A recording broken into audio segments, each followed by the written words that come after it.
আমাদের ছাত্র ছাত্রীদের যে দাবিটা, তারা মনে করছেন যে ডিন যারা আছে তাদের মেয়াদ উত্তীর্ণ এবং তাদের মেয়াদ বৃদ্ধি সংক্রান্ত একটা বিষয় তারা কথা বলছেন। এটা একটা ক্লিয়ার করে একটা বিশ্ববিদ্যালয় চলছে, সেটা হলো যে আমাদের ডিনদের মেয়াদ ছিল গত 18 তারিখ পর্যন্ত, এবং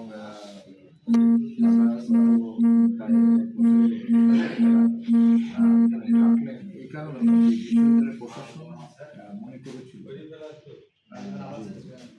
এই ডিন পদগুলো যেভাবে নির্বাচন হয়ে আসছে, ওই নির্বাচনে একটা পরিবেশ, উপযুক্ত একটা পরিবেশ খুঁজতে চেষ্টা করছিলাম, এবং আমাদের প্রশাসন দায়িত্ব নেওয়ার পরপরই একটা বড় আমাদের পরীক্ষার সম্মুখীন হতে হয়েছিল বলা যায়, সেটা হলো ভর্তি পরীক্ষা।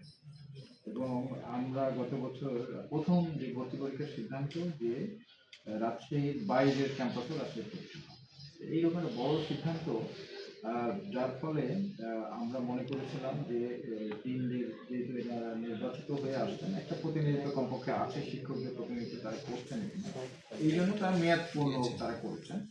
এখন মেয়াদ পূর্তির আগে আগে আমাদের এই গত 1 বছর থেকে কয়েকটা ডেট শিফট হয়ে আমাদের এসে এই 17 তারিখে এসে সমাবর্তন। এখন সমাবর্তন কেন্দ্রিক জটিলতায় নির্বাচনের করাও সম্ভব হচ্ছে না। এখন সমাবর্তনের পরে যখন আমরা নির্বাচনের তফসিল ঘোষণা করি, তখন দেখা যাচ্ছে আমাদের পরীক্ষা গ্রহণের আর 20-25 দিন বাকি।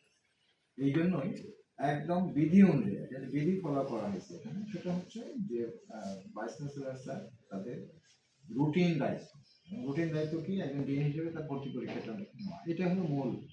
এবং তারা কোনো প্রকারে রুটিনের বাইরে কিন্তু কোনো দায়িত্ব পালন করতে পারবেন না। এমনকি আর্থিক ব্যাপারেও তারা ভাইস চ্যান্সেলর স্যারের স্পেশাল অনুমোদন নিতে হবে। এই পরিস্থিতিতে আমরা শুধুমাত্র ভর্তি পরীক্ষা সুষ্ঠুভাবে পরিচালনা করা বিশ্ববিদ্যালয় কর্তৃপক্ষ মনে করেছিলেন যে পরবর্তী নির্বাচন আয়োজনের আগে থেকে তারা দায়িত্ব। তো এখন এখানেও ছাত্রদের অংশ তারা দাবি করছেন যে তারা থাকতে পারবেন না। তো এটা আমার মনে হয় যে বিশ্ববিদ্যালয় প্রশাসন বছর গ্রহণ করতে পারেন,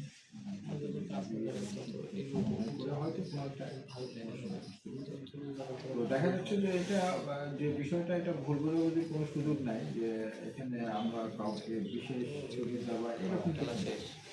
আজকে এরা সিদ্ধান্ত সম্ভব কিনা এটা